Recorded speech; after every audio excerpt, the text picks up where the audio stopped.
Hey, this is Russ. Time for another knee update.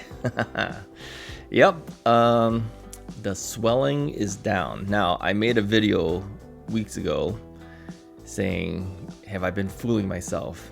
Yeah, I think at that time I was fooling myself. I don't think the knee swelling was down at all. Even though it looked like that to me, the reality was it wasn't. I took some photos, and you can see that video. I'll link to it so you can see that. If you look at the photos, the knee looks pretty much the same.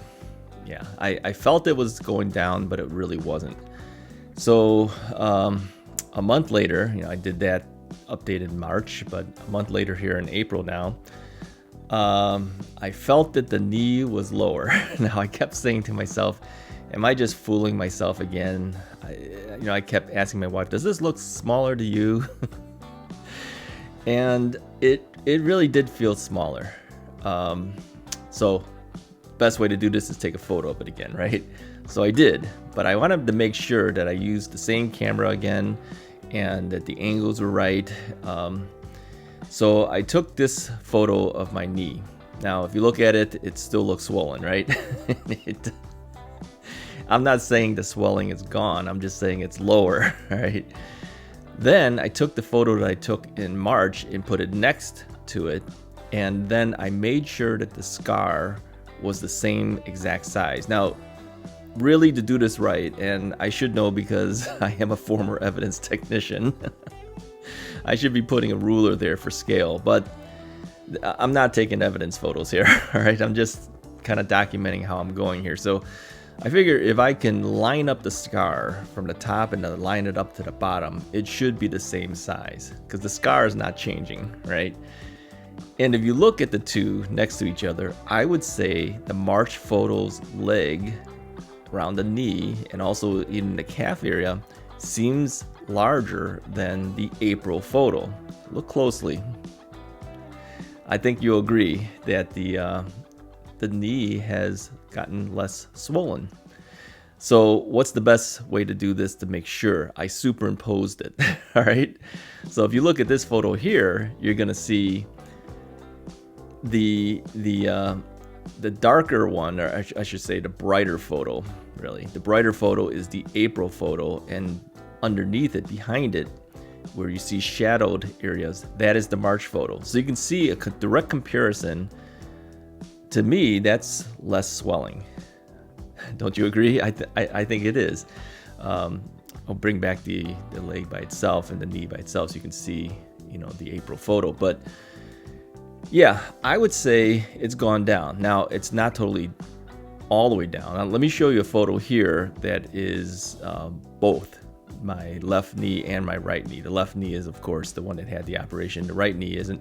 Now, I'm looking at the one on the right, and I go, why has it got this little crease in there? I don't know. Maybe I was extending higher than I normally do. I don't know. My extension is very good, of course, on my right knee because that was the one that was not operated on. But the left one, obviously, you can see is bigger. It's never going to look exactly the same. There's no way it will ever look the same. I have more definition on my right knee. You can see the kneecap. If I took a shot of it when it's bending, you could definitely see the kneecap and everything. It's very defined. But the left knee, which was operated on, always has a roundness to it, and I believe it is always going to look like that. It's never going to look exactly the same anymore, which I feel bad.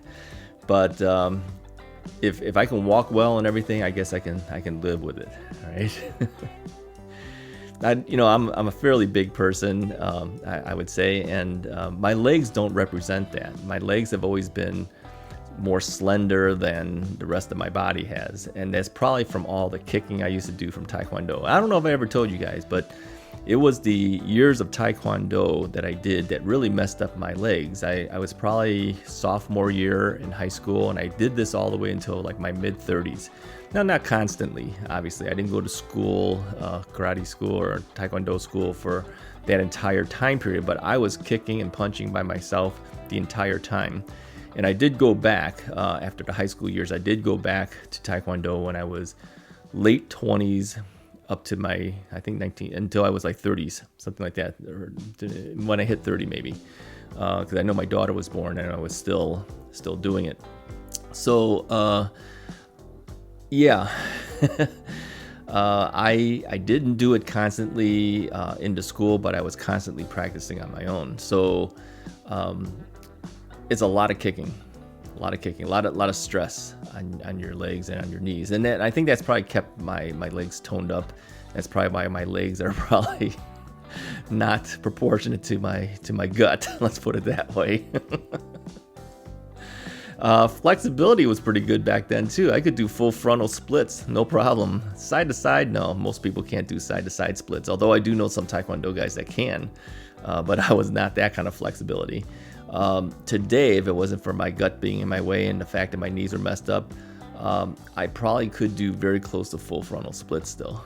I could kick it. I could kick you in the head, spinning kicks and all that kind of stuff. So those are the things that really messed up my knees.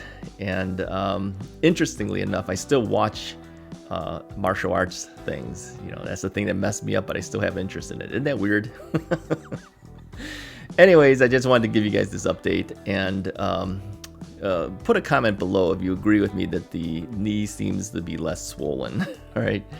And by the way, if you haven't subscribed already, go ahead and subscribe to my channel. It does help me out. I have noticed that we're getting more subscribers now, and that's a good thing. But again, it's a rolling 365 days with YouTube. You got to get at least 1,000 subscribers to be taken seriously on YouTube. And even though I'm more than half, in reality, because about 200 plus people had subscribed to me before the 1 year time period.